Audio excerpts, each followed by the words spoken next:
പരീക്ഷ ചൂടാവാറായി അല്ലേ? ഇനി നമുക്ക് പഠിക്കേണ്ട ഒരു കാലമാണ് വന്നുകൊണ്ടിരിക്കുന്നത്. അപ്പോൾ പഠിക്കുമ്പോൾ ആകെ നമ്മുടെ ബ്രെയിൻ എല്ലാം ചൂടായിക്കൊണ്ടിരിക്കുകയാണ്. എന്നാൽ ബ്രെയിനിനെ തണുപ്പിക്കാൻ വേണ്ടി കുറച്ച് ബ്രെയിൻ ജിം എക്സസൈസ് ആയാലോ? ബ്രെയിനിനെ കുറച്ച് കൂടുതൽ നമുക്കറിയാം, ബ്രെയിൻ എന്ന് പറയുമ്പോൾ ലെഫ്റ്റ് സൈഡ് ഉണ്ട്, റൈറ്റ് സൈഡ് ഉണ്ട്. എന്നാൽ നമ്മൾ ഒരു സൈഡ് മാത്രമാണ് കണ്ടിന്യൂസ് ആയിട്ട് യൂസ് ചെയ്യുന്നുള്ളൂ. എന്നാൽ നമുക്ക് രണ്ട് സൈഡും വർക്ക് ചെയ്യിപ്പിച്ച് കഴിഞ്ഞാൽ നമ്മുടെ കോൺസെൻട്രേഷൻ ഇൻക്രീസ് ചെയ്യുന്നു, മെമ്മറി പവർ ഇൻക്രീസ് ചെയ്യുന്നു, ഓർമ്മശക്തി കൂടുന്നു, എല്ലാ സംഭവങ്ങളും കൂടുന്നു. അതിന് വേണ്ടിയുള്ള കുറച്ച് കാര്യങ്ങൾ നമ്മൾ ഇന്ന് പറഞ്ഞുതരാൻ പോകുന്നത് കേട്ടോ. മൂന്നൊരു എക്സസൈസ്, ഒന്ന് ഈസി, ഒന്ന് മീഡിയം, ഒന്ന് ഹൈ.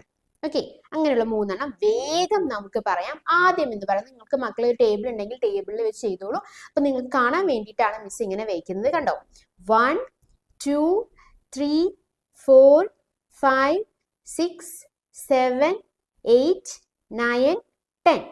ഇത് ഈസി ലെവൽ. ഇനി കുറച്ച് ടഫ് ആയാലോ? 1 2 3 4 5 6 7 8 9 10. ഓക്കെ, രണ്ടും വലിയ കുഴപ്പമില്ല. ഇനി അടുത്തതാണ് റാബിറ്റ് ആൻഡ് ദ ഗൺ. നോക്കിക്കേ, ഇതാണ് rabbit and this is the gun.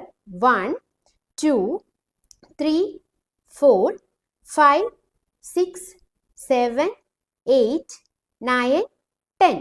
ഇതുപോലത്തെ ബ്രെയിൻ ജിം എക്സസൈസ് ഇനിയും ആവശ്യമുണ്ടോ? ആവശ്യമുണ്ടെങ്കിൽ നമ്മുടെ ചാനൽ സബ്സ്ക്രൈബ് ചെയ്തോളൂ, സപ്പോർട്ട് ചെയ്യുക. Thank you. Thanks for your time. By.